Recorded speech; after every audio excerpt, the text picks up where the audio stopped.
Welcome into the Rotoworld Basketball Show. As always, it's Vaughn Dalzell and Raphielle Johnson of NBC Sports and Dan Titus of Yahoo Sports. Today is a big day, gentlemen, not only because it's the game of the year between the Pistons and the Spurs.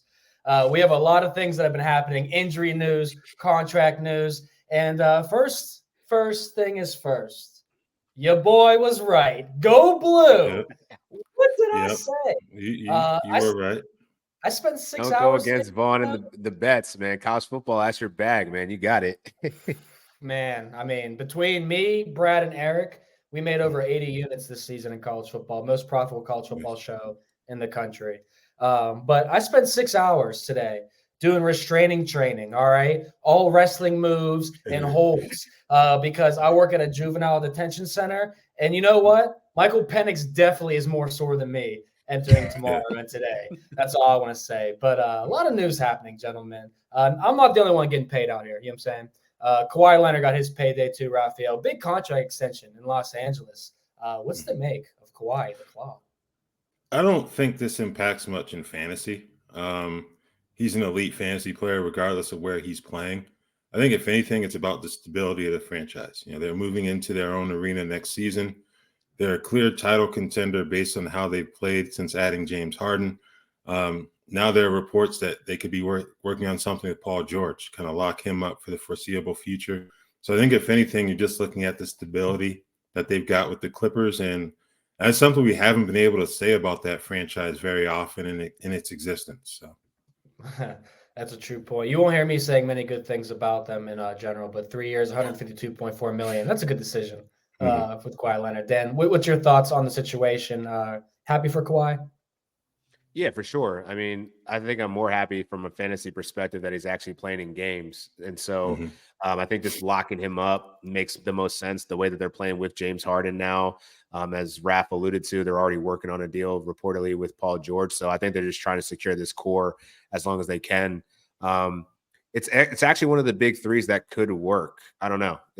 I'm usually against that, but it seems like these three with Ty Lue as their head coach, who's been, coaching circles around people this year. This is definitely something that they want to keep around. And let's see what this team can actually do in the playoffs. Because I don't think anyone ever questioned whether they could win in the regular season. It's about the postseason. So I think this just raises their floor a little bit, locking in Kawhi, potentially PG, and then Harden, I'm sure, will get his contract too. Yeah, oddly enough, Dan, this as of right now, 32 games into this season, this is the most minutes per game Kawhi Leonard has played in his career. He's never averaged more than 34.1 minutes per game. He's at 34.5 right now. Who's old? Not Kawhi Leonard, not at 32 years old. He's still getting the bag and playing well, 23 points per game this season, right? What he averaged last year, along with 6 rebounds and 3 assists. So, I think all across the board, great decision from Los Angeles. They always got more comfortable once James Harden played a couple games with them. The offense found themselves. But, gentlemen, let's stay on the West Conference, talk about Memphis, because I had to throw away my MVP ticket.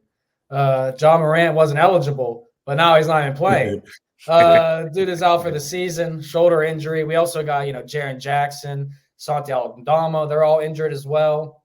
What are we looking at with Memphis now, and how do we approach this, Dan? I'll start with you. This is looking like a bloodbath, man. It's just unfortunate for the Grizzlies. I mean, you get Ja back for 9 games and then torn labrum.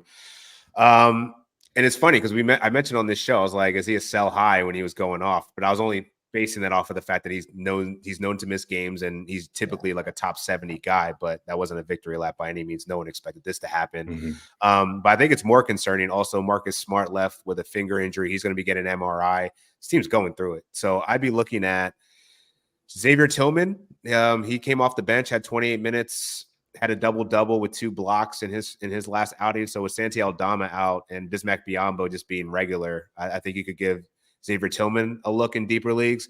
But I think more staying power is probably for Vince Williams Jr. I think he's going to continue to be a fixture of this rotation now. Shout out to Noah Rubin also with NBC Sports and Rotoworld. He compared him to Herb Jones, and I was like, I think it's actually interesting just because he's a good defender and he's left-handed. So that's probably the comparison why he saw that. But he actually does a little bit more stat stuffing, man. He's coming off a game where he had 19 points, 6 boards, 6 assists. he can fill up the stat sheet. So with Ja gone and potentially Marcus Smart missing some games with that finger injury, they could actually see Vince Williams come on a little bit here for fantasy manager. So, but that's just from a waiver perspective. Desmond Bane's going to go off, and we'll see what happens with Jaren Jackson Jr. Yeah, Bane coming off a 32-point game against Dallas was the game high there for Memphis. And Grizzlies, Raphael, have won 3 straight, 4 of the last 5 games. So these injuries are coming at a terrible time for a team that's starting to kind of find their stride.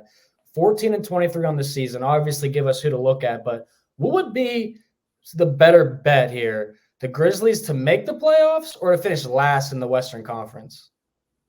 I think the better bet would be for them to make the playoffs. I don't think they will. I think they can be a play-in tournament team, but that's on the high end. Like, I think if anything, they're going to finish just outside of there, because this doesn't strike me as a team that's going to outright tank. I don't think the players would go for that. So you'd probably have to deal with some serious trickery on the part of the front office and the medical staff to get guys to sit. Like Marcus Smart hit a three-pointer with a dislocated finger last night. Then look down at his hand and say, "Hey, we got a problem here." So I don't think they're going to tank, but I agree with Dan. I think we're team Vince over here too. Vince Williams Jr. is going to be a huge guy. I think in the short term, Luke Kennard as well. Not as valuable as Vince, but the 3-pointers can be helpful. Long term, I would consider Zaire Williams, because first round pick for them. At a certain point, if things go the way that many people assume, they're going to have to see what they have there. He's been with them for a couple seasons now. Can he be someone who supplements Ja and Jaren in the future to help them, be title contenders once they're all healthy? So I think those 3 guys are the ones that you want to be looking at, Vince being the priority right now. I was laughing internally the whole time, Raphael, thinking about Marcus Smart making a 3-pointer and looking at his hand and saying something's wrong. That's legitimately how it happened. He said, "I just made a 3. There's something wrong with his hand." But yeah, not quite the Giannis ring finger after he makes a layup and one. He loses his finger. But yeah, I agree. I don't think Memphis is quite the team that would like to tank. They're a very competitive unit, and getting Marcus Smart in your team only, definitely made that more of a factor, and them being a much tougher team. Not as tough as the Detroit Pistons, of course, gentlemen, who take on the Spurs tonight, right? But Cade Cunningham, he's out. What are we looking at for the Pistons-Spurs game? Are there any pickups tonight, Raphael? And Keldon Johnson, 20-piece McNugget tonight, right? Come on, give it to me. Yeah, man, I don't know. This is one of those games. I don't know. I can go there. Oh, I'm not going to do it to him. Can't trust it. No, dude. He's off the bench. He's been valuable off the bench. So it hasn't totally killed his fantasy value. So I guess you take some solace in that if you have him rostered. But man, these teams are just so bad. I think in the case of the Pistons, you can't pick up Killian Hayes because he really doesn't do anything out there. I'd love to know why Alsar Thompson isn't hitting the high 20s in minutes. It's inexcusable at this point. The losing streak is over. Isaiah Livers has his moments, but you're comparing a lottery pick to a guy who I think used a second rounder at best when they added him. So it's how the hell are you not trying to figure out what you have in your lottery pick at this point in the season? Alec Burks has played well, but he's someone that at best you have him out there to have him in the proverbial shop window ahead of the trade deadline, see if you can get some more assets or whatnot that way. Because, man, some of these old dudes, I know they have to play too, but you're not going anywhere. Let these young guys play, see what you have. Maybe they're just waiting until they hit 10 wins, so they don't have to worry about the all-time record, but it's brutal, man. Go ahead, Dan. I'm done, man. That's a new set of goals. Let's not be the worst team of all time, and then we can play our young guys. But I mean, there's probably some truth to that. I'm in a couple of different spots with it because I could see the value in Jaden Ivey is probably not available right now. I think he's probably stands to benefit the most, but this is only I think they said Cade Cunningham's going to be reevaluated in 7 to 10 days. So he's probably going to miss a handful of games. That's not enough for me to feel super confident about picking up anybody. But if you need somebody in a pinch, I think Alec Burks can give you threes. He's hit at least 3 threes in 6 straight games. He's been in double figures for much of the last 6 or 7. But I'm playing this like Asar Thompson. Like I was just said it on another podcast. I was like, if Detroit continues down this path, you just lose your best player. Isaiah Stewart was your best defender and he's out.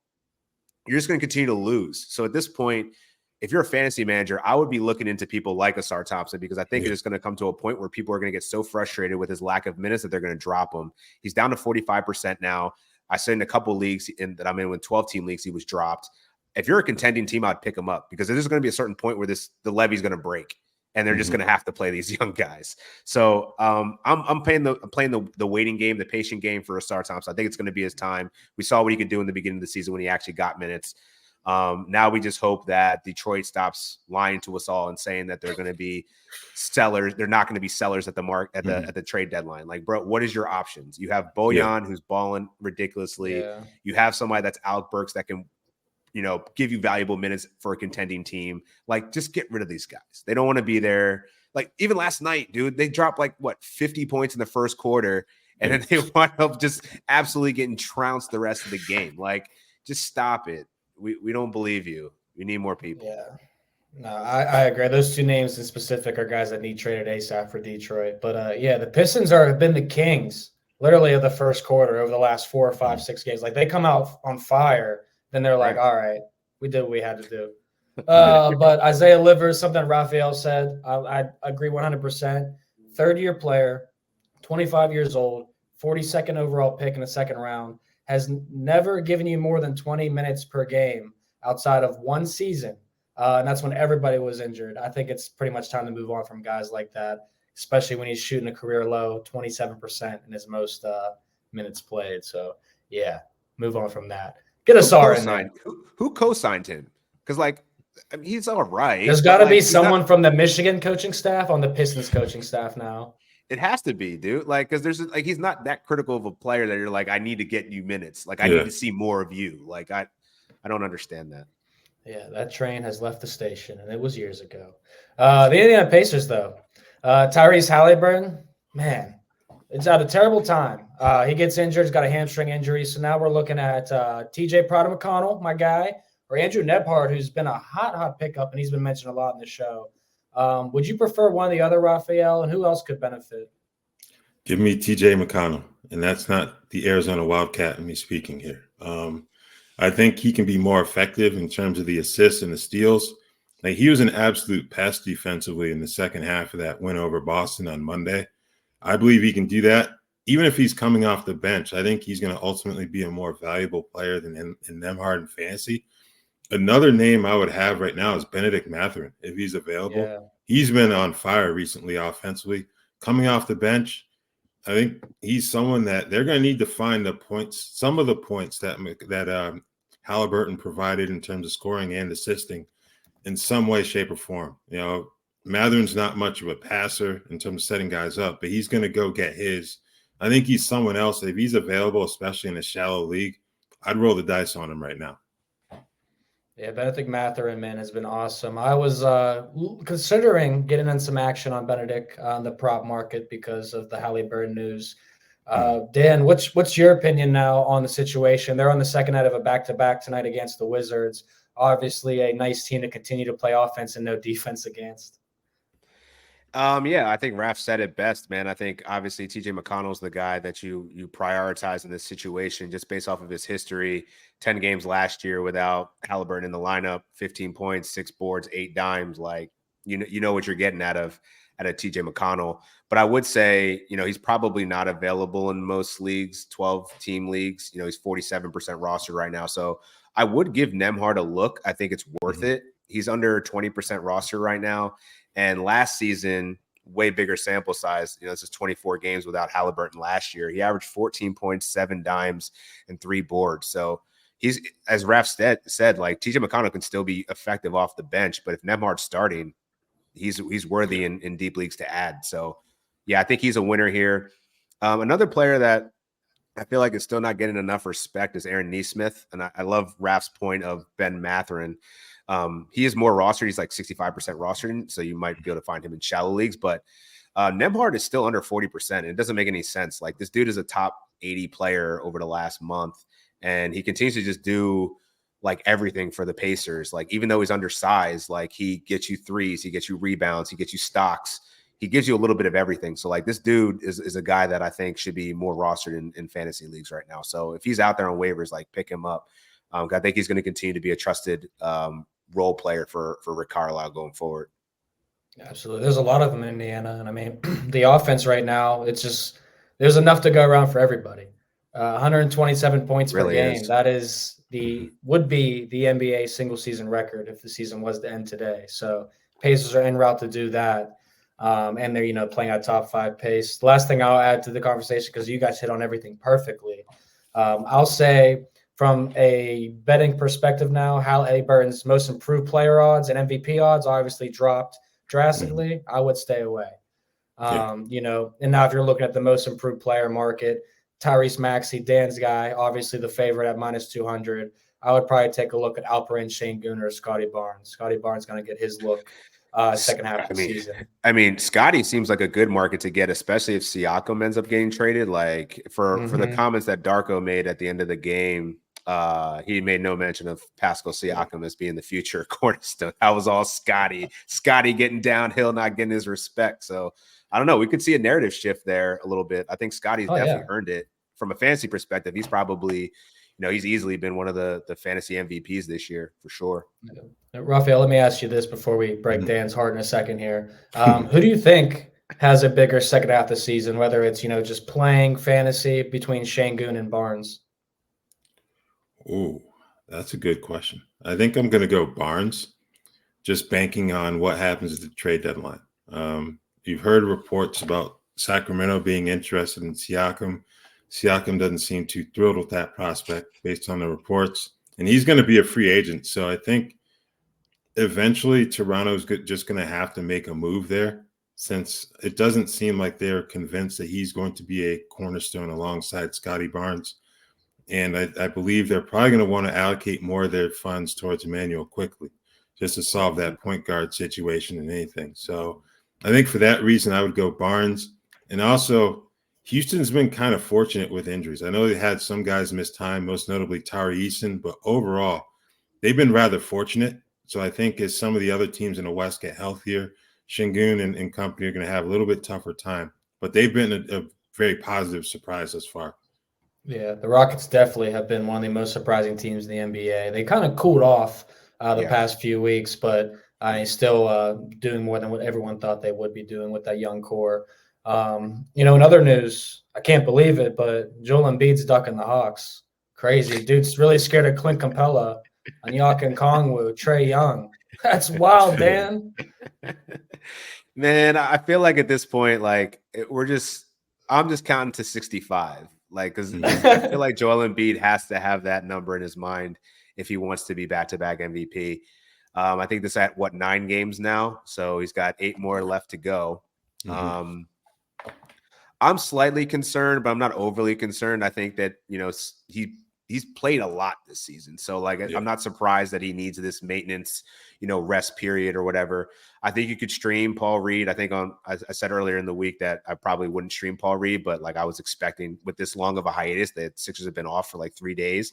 I expected Embiid to be back. The fact that he isn't, stream Paul Reed for Wednesday night and see where it goes. You might have to hold on for the remainder of the week, because I think there hasn't been too much information about when Embiid will return. He's just not practicing. So until he gets back to the floor, you can't really trust him right now in your lineups. Yeah, 68 and 66 games played the last 2 seasons for Embiid, so right above that 65-game mark. And Raphielle, 3 straight seasons, 33 or more minutes for Embiid. Looks like it could be a season high in minutes per game for him. What to make of this? Is obviously not a big impact for you. Not particularly. I think from a fantasy standpoint, he's a player where if you get 55 to 60 games, that value is going to be on par with what a lot of other guys can give you over the course of 70 to 75. He's that good. In terms of possible options, I think in shallow leagues, Kelly Oubre is someone I would consider. 57% rostered. They're going to need to find offense somewhere. They get Tobias Harris back tonight, which will be helpful. But in terms of being able to take the ball and get his own shot, I think Oubre is someone to look at. If you're in a shallow league, you're looking to make up some of that offense loss with Embiid. I think if you don't have Kelly Oubre by this point, your team's too good or you're sleeping, my guy. He's definitely the third option there in Philly, in my opinion, and should probably be moving forward. Who knows what happens with Tobias Harris, Dan? But can't wait to see Embiid back on the court. Get him off the team already. It's enough. Oh, I've seen enough. Hates on Tobias, man. I like Tobias. Bro, I've been trying to sell him to the Knicks in the worst way. Like, I just feel like give him the reunion. Y'all take him, man. I'm tired. I've seen enough. I'm good. You got OG. We're good. It's been it's been about a year and a half to 2 years too long with Tobias Harris in Philly. Even as a man who used to live outside of Philly, Dan, I was more excited to go see Seth Curry drop threes than Tobias Harris when I was at the games. I was probably more excited about Raphaelle. You don't know what it's like at Wells Fargo when Seth Curry's getting hot. You don't know what it's like. And I don't think they've ever experienced Tobias getting that hot. So, yeah, I think you're right. I saw Seth Curry drop 25 in the first half, and I had him like over 10.5 points. And I was like, wow, this is my new favorite player. I almost bought a Seth Curry Sixers jersey. That was one of Maxie's too. Maxie, he was on the Gilly the Kid podcast, or Gilly's podcast, and he was saying top 5 Sixers. He put in Seth Curry, didn't mention Ben Simmons, which I thought was pretty funny. But yeah, he had the usual suspects, and then it was Seth Curry. I'm like, Seth Curry, really? Is that good? Okay. I saw both guys play once in person, and I'm taking Seth Curry. It was way more exciting, baby. Them pocket threes. You got to love it.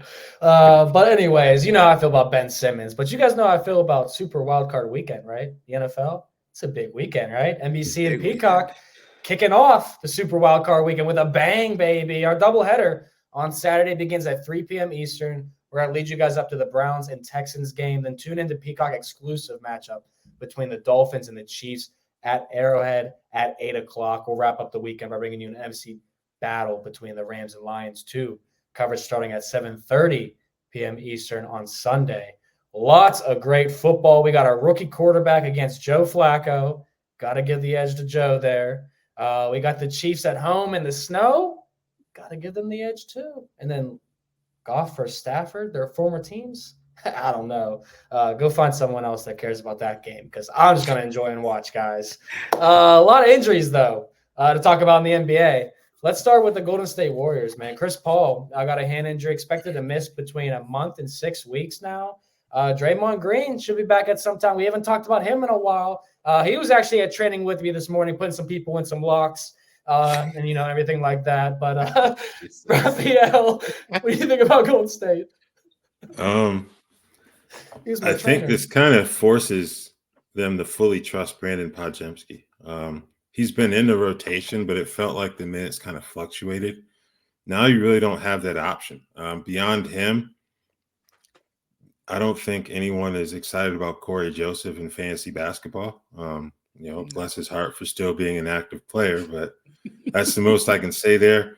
You would hope that Moses Moody gets more consistent minutes, but it feels like the young guys are just having a hard time getting that trust that they need to be in a position to provide that value. Like Jonathan Kuminga, we saw the reports last week. It feels like he wants to go. He doesn't feel like he's getting that leeway to make mistakes or what have you. So they're going to have to figure out something. I think when Draymond comes back, he can be helpful in the assist category just because he's a good supplementary playmaker. So that can help, his value coming back. But I don't know. It's Podziemski, but the way that the young guys seem to be handled doesn't really excite me from a fantasy standpoint in terms of expecting someone to kind of jump. Yeah, I was pretty surprised when I saw Kuminga's comments about Steve Kerr and company, but Golden State has been a mess since Draymond Green punched Jordan Poole in the face. But no Corey Joseph love from Raphaelle. That's what happened? Am I lying? No, you're right. I respect the fact that he's still in the league, but I mean, if you have him on your fantasy roster, like, Corey Joseph, 6 teams, 16, 2011 he's played on, only 1 year of double-digit points per game, and he played 19 games that year. So, yeah, I mean, I'm with you, Raphaelle. Dan, what's your opinions on Golden State? You hopping on the train too? I've been on the Brandon Podziemski train, and I think now, as Raph stated, like with Chris Paul out, like he was really championing that second unit. they need somebody that can facilitate. And I think we haven't really got to see Podziemski really get put into that role before. He's really just been a rebounder. He started in place of Wiggins. So I think we actually might see a little uptick in assists, which I'm kind of excited for. I have him in a few spots. So yeah, I think that this just seals the deal for him to be a secured spot in that rotation. Now, I wonder what they're going to do about their younger core, because I think at this point, with Draymond coming back eventually, like, you can't put Kuminga back on the bench, and you can't not play him 30 minutes, but they got to trade him. They got to trade him and Moses Moody at this point. Like, just move on with if you don't want to play your young guys, like, all Warriors fans are calling for Steve Kerr's head at this point anyway, so you might as well just lean into this veteran thing. Like, you don't want to pay Clay, well, whatever, just right into the sunset. Let's get this over with, and go get a player like Pascal Siakam that can raise your floor a little bit and stop toying with these young guys' development. Because I think at this point, like, why wouldn't you give Moses Moody minutes? He's better than Andrew Wiggins is playing right now. Andrew Wiggins has reverted back to the Minnesota Timberwolves version of him. He's not playable. So at this point, I don't know. If you're trying to win games, you got to make a move. And I think Draymond Green getting him back will certainly help. But from a fantasy perspective, I feel like this is only something that's going to help Brandon Podziemski. Yeah, the Warriors are running out of time to start winning basketball games. You're 17-19. You're 6-9 on the road, which we talked about on this show multiple times. Are they going to be a winning road team this year? They are not. Only teams they have better records than in the Western Conference: Spurs, Blazers, Grizzlies. Not what you expected here. So the end is coming. It is near in Golden State. We kind of talked about Toronto a little earlier. I'm going to double back to them here because Jakob Poeltl got hurt, and we were talking about, Siakam and Barnes, but Raphael, is it Thaddeus Young time, baby? It might be. No Poeltl for at least 2 weeks. Thaddeus Young started against the Lakers on Tuesday. For some reason, someone asked, I don't mean to air this gentleman out, but someone asked me about potentially picking up Chris Boucher. And like, no. Like, what have you seen over the last 4 or 5 years that would suggest that Chris Boucher is worth counting on at this point? So Thaddeus Young pulled up the line: 10 points, 5 boards, 4 assists, 3 steals, and 1 block shot in 29 minutes. I don't think that's an unrealistic line for him to produce if they're going to continue with this lineup moving forward. So Thaddeus Young was rostered in less than 1% of fantasy leagues on Tuesday. That number, I assume that it spiked up a bit, and I wouldn't be surprised if it grew a bit more. It's up to 7% now. So more likely you're going to look at other teams for options to replace Poeltl's production. But, I mean, if you're looking specifically at the Raptors, I think Thaddeus Young is a far better choice than Chris Boucher. Yeah, I'm not going to disagree there. Thaddeus Young's got to be one of Dan's throwback favorites, being a Sixers fan, right? Yeah, I was definitely a fan of Thaddeus. I think he played his part. It was definitely time for him to move on too. I think he never really got better, but I always felt like he could be a player that could be on a contending team. But I'm with Raph. I actually just picked up Thaddeus Young earlier today in a 12-team league. I think he's gonna. It's interesting because if you look at Boucher, he's like 21% rostered, and this dude got 14 minutes last night. People just want to believe in Chris Boucher so much. Like, I'm trying to think of, like, who's the football comparison to him. It's like, bro, he's not good. And I'm not judging. I'm not a basketball player, but Mitch Trubisky. I'm just saying this is the last.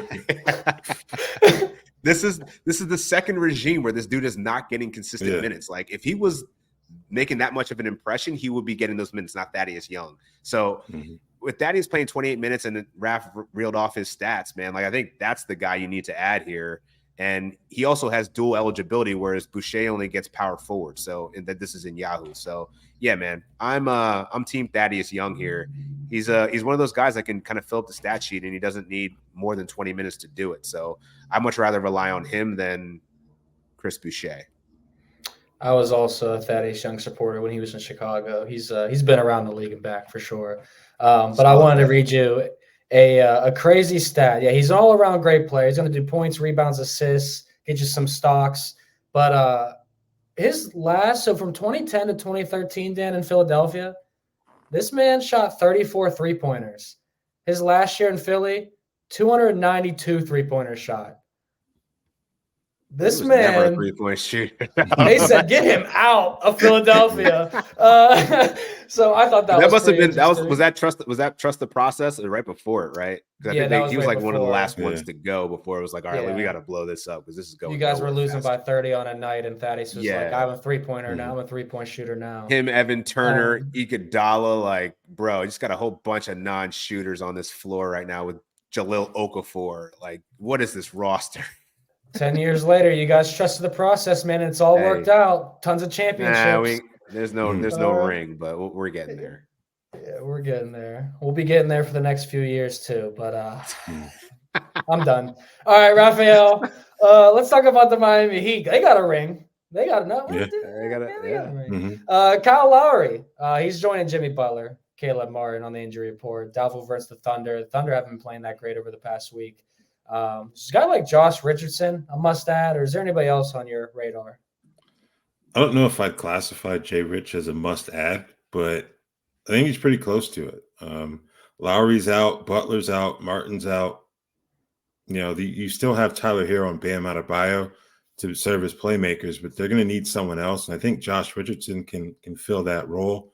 Also get you some steals too. So I think he's someone to look at. I think at this point, Jaime Jaquez Jr. should be rostered in just about all standard leagues.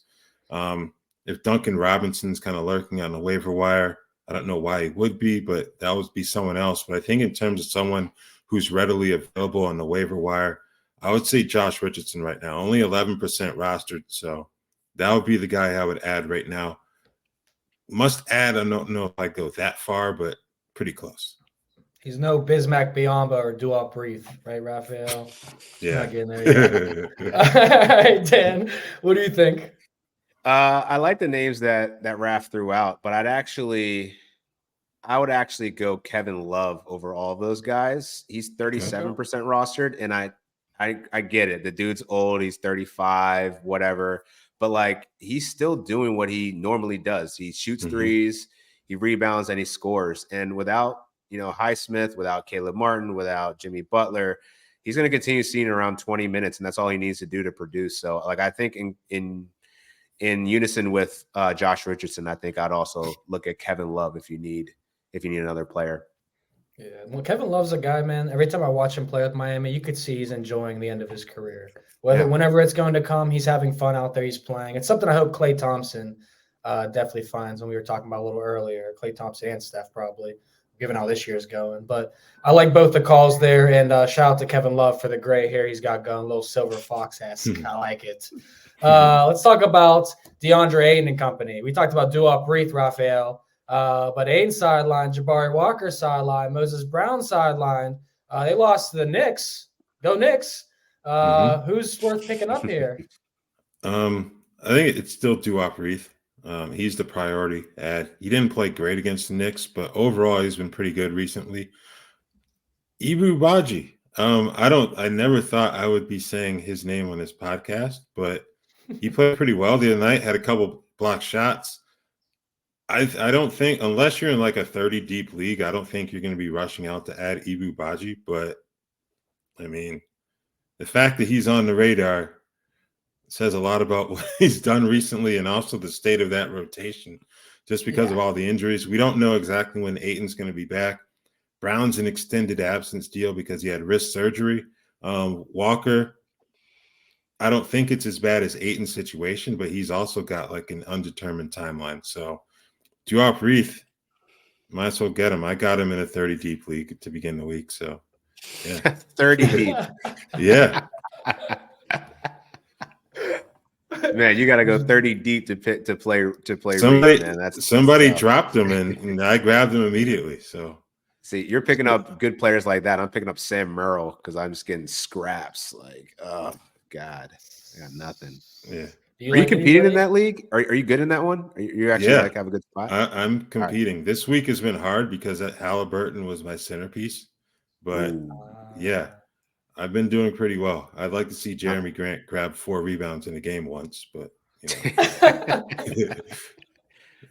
I'm curious to see what Portland does, man. That's another team I'm kind of watching here. Like, Jeremy Grant doesn't really fit the timeline. Matisse Thybulle's been playing better. You know, Shaden Sharp, obviously, he's coming off the bench now since he's coming off his injury. But, like, I feel like they got pieces that they can move. You know, obviously Malcolm Brogdon too. But, yeah, I'm not rushing to add anybody on Portland right now. I think the last I read, DeAndre Ayton, Chauncey Billups said that he could be joining them on their 4-game road trip. So we'll see when he returns. Yeah. Okay, yeah, so that's a good sign. Yeah. That's good. But I still wouldn't put it past, like, Ayton. I don't know. Ayton doesn't strike me as a guy that's like itching to come back for a losing squad right now. So who knows? Maybe you have some more staying power of this Duop wreath. Yeah. I mean, honestly, I don't know. I can't speak to DeAndre Ayton as a person, but as a basketball player, I felt like being in a Portland-esque team and getting his bag was probably a great situation for him. Yeah. I mean, chilling. Yeah. I mean, you can't argue too much about getting paid and not doing much. So. But you know what I wish, guys? I wish that Purdue didn't lose last night, because Purdue is going to be in rough tonight when they lose once again. You know why? Yeah.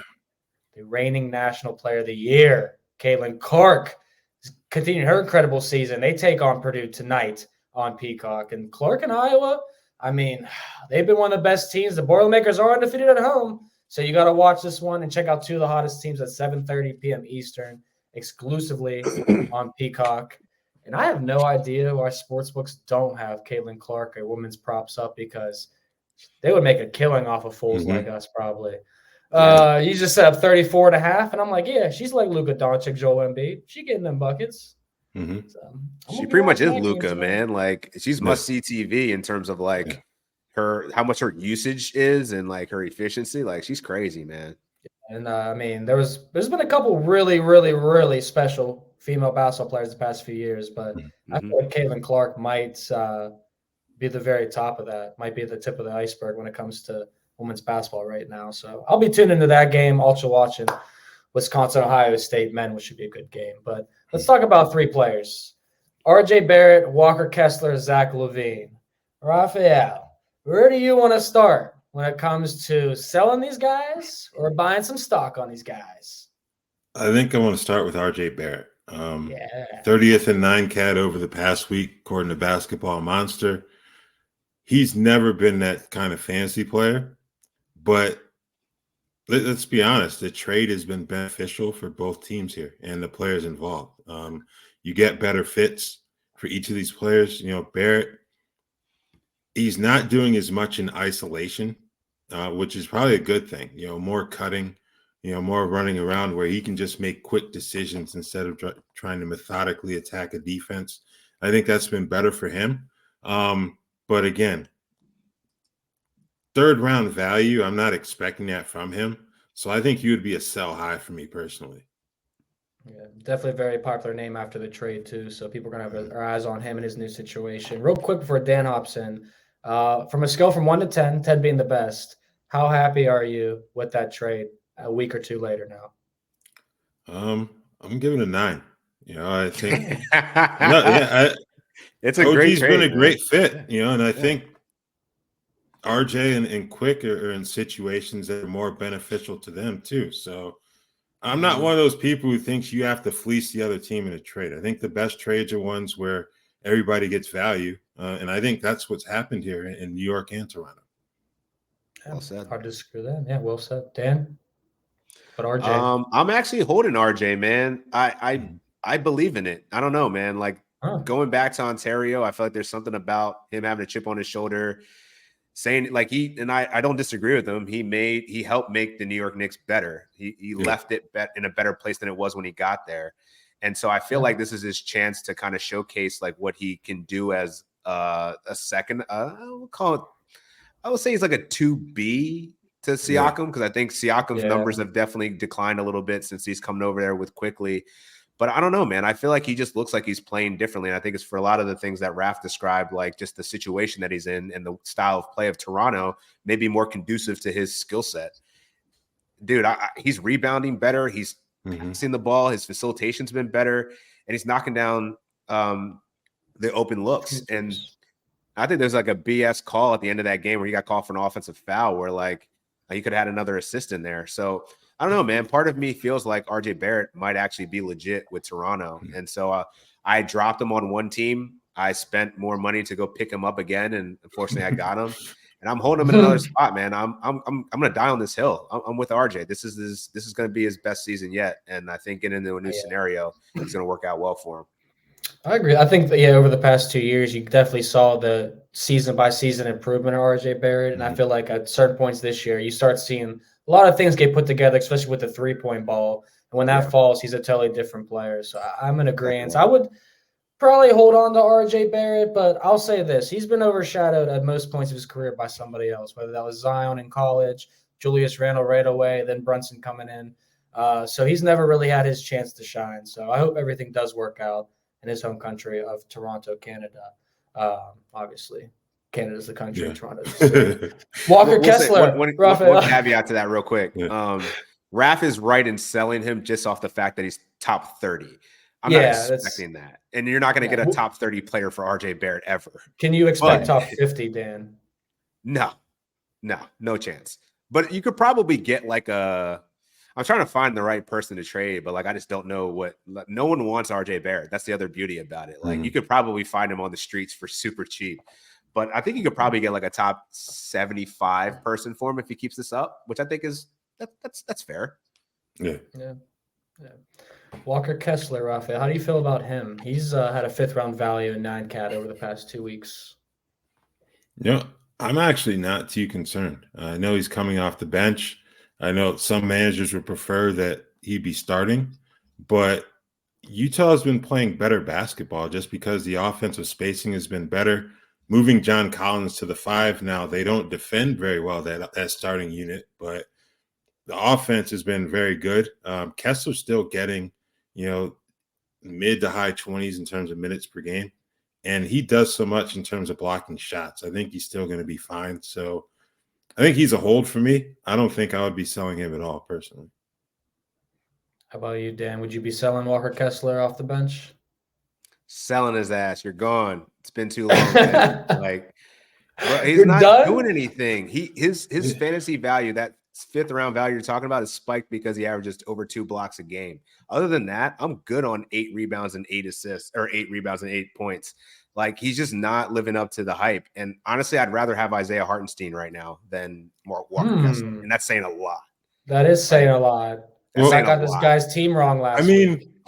But because Isaiah's playing like mid 30s in minutes per game. So of course, I think. But if I sent you that trade, would you take it?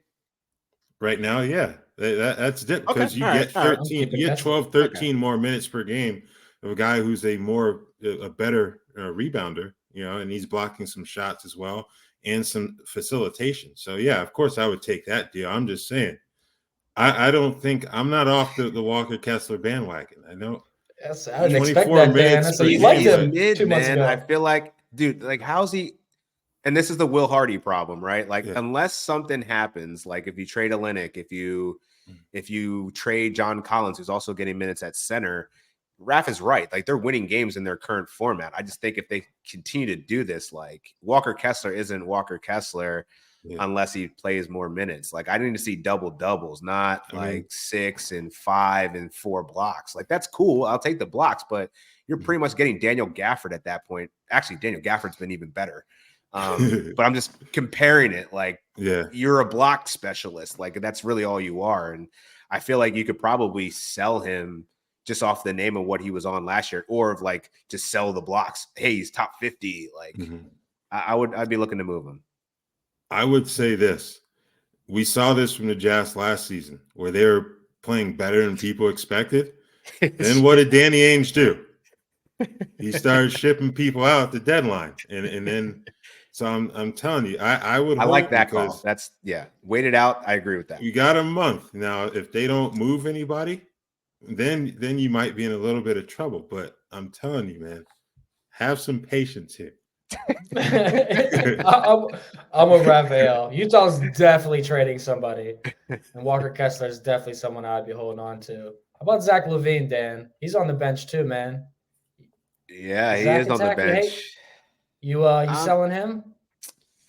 I'm just praying for greener pastures at this point. I don't know what you can really trade for him because I think, he's having a down year comparatively to his last few seasons. But I think what you can get with Zach LaVine if he's in the motivated scenario. And I think the Kings, if that's on the table, I think is an interesting landing spot. I don't think it doesn't sound like the Lakers are particularly interested in doing a swap. He just needs a new environment, but I don't know that you can trade him right now, just given that fact that he's coming off the bench, coming off an injury. He doesn't look good thus far. Just definitely not the level that we expect him to be. So I think you hold for now and just hope that he goes to another situation. If you can offload him, I just feel like you'd be selling him too low, where it's not worth your time. Hey, Raphael, I'll trade you Zach LaVine for Kobe White. You in? Hell no. Wait, you don't? What you do? Oh wait, you're getting. He's trading me LaVine for Kobe. Oh yeah. No. no. I'm good on that. That's how crazy the season's changed here in Chicago now. Yeah, exactly. It is Kobe White season. Yeah, the issue is LaVine's contract. Like, he's got like 3 or 4 years left on it, so it's going to be difficult to find someone, a willing trade partner on the financials alone. And then it's like, how does he impact winning? The Lakers have been brought up a lot, but is he a third star who's going to accept, maybe a diminished role? I think so many people get caught up in the big three. They seem to ignore that a lot of these third stars, like a Chris Bosh, were willing to accept a smaller role in the name of winning. Will Zach do that? Or is it a win on my terms type of deal? I think that's something that we're going to have to figure out here. You're kind of stuck if you have him rostered. You can't drop him, but the trade value that you would get for him is minimal at best right now. I think he played 36 minutes on Monday, so that minutes restriction may be gone. But even then, I think if you have a Patrick Williams on your roster, you're kind of hoping that LaVine continues to come off the bench, but I don't think that's going to last for much longer here. That was a great point about that. The sacrificing. I saw a clip of Drew Holiday talking about that, about how he's had to do it. And look at his fantasy value. He's 73rd, and Drew Holiday's way better than that. But some people just do it better. The Boston Celtics are one of the best teams in the NBA. Yeah. The Chicago Bulls are not. So I don't know if Zach's ever been in a position where he's had to sacrifice. So that's definitely a good point of I don't know that I'd even necessarily want to buy into that. No, the only time he's had a sacrifice is ball usage with DeRozan when he first got there. And there was multiple times you could see on Zach LaVine's face when DeRozan's taking the final shot. DeRozan hits a buzzer beater. LaVine is not celebrating. He is not smiling. He's not throwing his hands up. He wants to be the man. And I've only owned 3 Bulls jerseys my whole life. The 45 Michael Jordan, because Derrick Rose, and then Zach LaVine. And I got gifted the Zach LaVine one. I'll throw it out there. But I did not spend my own money on that. I still can't decide if he's meant to be a superstar for the Charlotte Hornets and getting paid, scoring 30 points per game, or if he's supposed to be that third or fourth scorer on a team, sacrificing to win a championship. I don't know if Zach LaVine has that in him, man. It's a good point, man, because I don't know that he's ever been put in the position to I think Minnesota was the first attempt at that. Clearly they weren't winning. Is he mature? Is he at that phase in his career where he's ready to just be the role player? And I don't know that. I don't know, man. Jury's out on that. Either. But we do know he needs to get out of Chicago, and that's going to happen. So I'll be excited when he does. I'll root for him wherever he does go. And I'll root for wherever you guys are too, which is NBC Sports shows on Amazon Music. Is that what I heard correctly, Raphael? Is that where we find all our favorite NBC Sports shows? That's right, ladies and gentlemen, on Amazon Music. Just head there, Amazon.com/NBC Sports. Work that promo in super easy, Raphael. Producing have to switch the cameras. Rest of the week 12 schedule. Before we get out of here, guys, only 2 teams playing 1 game this week, the Nets and the Cavaliers. So stay away from those 2 teams. Dan, where are we going with the teams that play 2 games, 3 games, back-to-backs? Quite a few teams play 3 games to end the week. Some of the teams that I'd be looking at, though, the Milwaukee Bucks. I think Malik Beasley has been terrible as of late, but he kind of came out of his shooting rut last game. He plays on Tuesday. He plays on Thursday and Saturday, which are pretty lighter slates, and they also have a back-to-back set on Sunday. So you're going to get to be able to – one transaction can get you 3 games for Malik Beasley. So I do like him to close out the week. Also, Lou Dort He's got a Wednesday, Thursday back-to-back, so he plays against Portland on Thursday, and he also plays Orlando on Saturday. That's a tougher matchup, but I think Lou Dort is a guy that's been a top 80 player over the last 14 days. He's a guy that can definitely step in there and get you some production. And then lastly, I would probably say a guy that's on my watch list is Chris Dunn. Part of this winning streak for the Utah Jazz has come in the fact that he's just been playing very meaningful minutes. He's been their true point guard. He's a stat stuffer, always has been. He's a guy that I'm actually curious about with 3 games this week. Keontae George, or for the rest of the week, Keontae George has also been playing well, but I think that's probably more of an outlier. I think Will Hardy likes what he's seen out of Chris Dunn. So I think if you're looking for a guy that can give you low-end points, probably like a 3, some rebounds, assists, as well as steals, I would look at Chris Dunn. Man, a couple comments. I mean, I learned something new today that Chris Dunn's getting minutes in the NBA still. Did not know that was a thing. And you took me back, Dan, for a second there. I cashed Malik Beasley over 9.5 points, parlayed with the Bucks to win against the Spurs. But then I took it a step farther for the no-sweat parlay and did Jokic triple-double. Dude finishes with 9 rebounds because he hits a half-court buzzer beater shot, so we don't go into overtime. And I'm like, I had to sweat Malik Beasley. I had to sweat Malik Beasley for that. But I do like the call, man. And by the way, that Bucks-Spurs game, possibly the game of the year. Yeah, I mean, that was goodness. Yeah. I almost bought tickets to Celtics Spurs for next week because Mm-hmm. I was watching that, and I'm like, I might go to Boston. I still might. But anyways, who do you like, Raphael, picking up this week? Any teams on your radar? We mentioned the Heat earlier. They got 3 games the remainder of the week, so that'll be one with Josh Richardson and also Dan, mentioning Kevin Love. Minnesota plays, I can't recall, I think it's the second game of a back-to-back tonight, and Mike Conley has been ruled out. So Jordan McLaughlin, Shake Milton, whichever one starts could be worth a look as like a deep league streamer. But yeah, I think we kind of hit on pretty much everyone in terms of, that value. Brooklyn and Cleveland playing in Paris on Thursday, so obviously they're off the board in terms of fantasy. But I think if anything, you may be looking to see how the Nets handle not having Day'Ron Sharpe. Who takes up those backup center minutes behind Nick Claxton. Maybe Dorian Finney-Smith plays some center, like a smaller lineup, see what happens there. So that's really all you're looking for from that game, from those 2 teams. Yeah, a lot of good points there. The NBA Paris game is going to be pretty exciting. The first ever time they're playing in Paris. It's Thursday tomorrow, January 11th. Figure France is probably excited to get the Cavaliers and Nets, right? The exact 2 teams they wanted. Yeah. I think they get the Spurs next year. I was about to say, why would they not schedule the Spurs this year? Like, I feel like that was a missed opportunity there. Yeah, maybe just to give him a year, to get acclimated to the NBA. Because either way, he's going to be under a lot of pressure when he goes back to France. So sure, that may have come into play there. But yeah, I pretty much agree with you.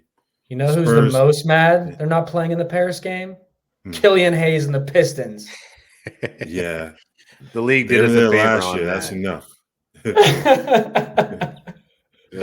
That was producers. The Pistons were in there last year. We know they'll never be in there again. We remember. Everyone in the world bet on Killian Hayes over, I think, 6.5 or 7.5 points, and the dude threw up a dud.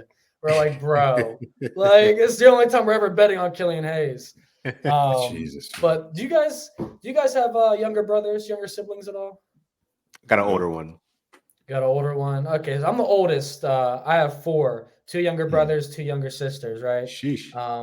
Yeah, I know. I was the example child. It sucked. But I'm trying to decide whether to be a big brother, man. So my brother Alex lives in Boston, and he has off school to the 22nd. And I didn't get him anything for Christmas because I'm a good big brother. He didn't get me anything, by the way.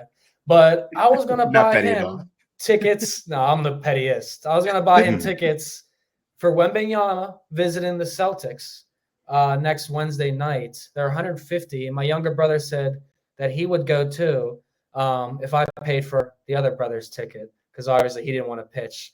So should I spend 150, 200, drive up to Boston 6 hours, 7 hours, and go watch Wemby play the Celtics? I would do it. You would do it? Yeah. I'd do it too. Yeah. Mhm. Is it a nationally televised game? It should be. It is nationally televised, so yeah, I wouldn't, Yeah. I could watch it from home. But yeah, I'm thinking this is a real opportunity, guys, because that game against the Bucks was literally one of the most special games. I feel like regular season games. I'll point that out that I've saw in so long. I mean, Wemby behind the back in transition with the yam off the backboard with the. I mean, oh my goodness! All right, Raphael, I'll buy him. I'll buy him, man. Yeah. Just buy him. Just buy him. Yeah. Go Blue. Michigan paid me, so I'll pay myself. And you know what I'm saying? Pay it for the forward. favor. There you go. Any lasting thoughts, gentlemen, before we get out of here on the show? Raphael, I'll lead with you because I know your brain's working. No, I think we kind of hit on everything. Got a couple 10-game days to end week 12, Wednesday and Friday. Then Martin Luther King Day on Monday is usually a busy day in the NBA as well. So that'll be a good way to kick off week 13. Yes, MLK Day is going to be huge in the NBA. Dan, anything for you? No. I got nothing. I'm good. I'm feeling like Raph, man. I feel like it's wind down mode, man. Switching rules today. It's all right. I'm staying the same, guys.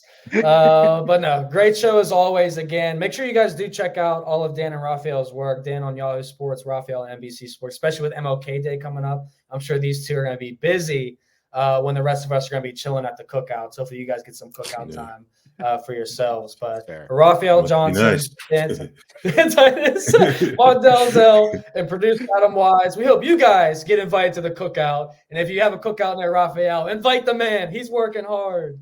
Enjoy the games, everybody. We'll see you next week.